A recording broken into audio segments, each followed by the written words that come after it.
Hi. Hey, listen, I'm here today to talk a little bit about confusion about flounders and sole.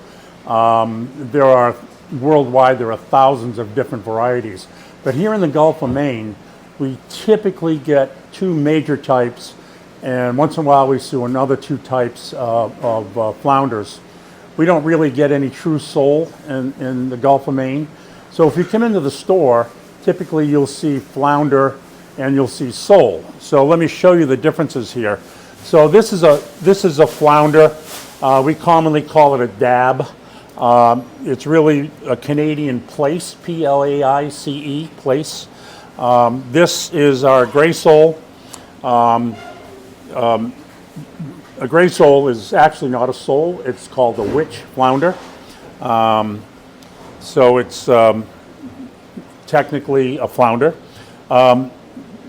Dabs typically swim on a sandy bottom, so a dab, his eyes are right here, will pick up the coloration of whatever they're swimming. So if they're swimming along like this on the bottom, on a sandy bottom, they would be more white.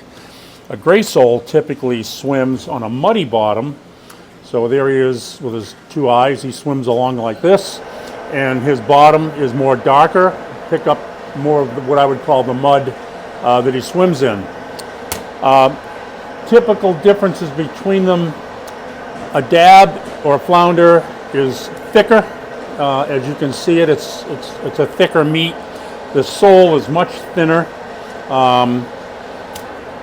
The flounder in its fillet form is a little more caramel colored along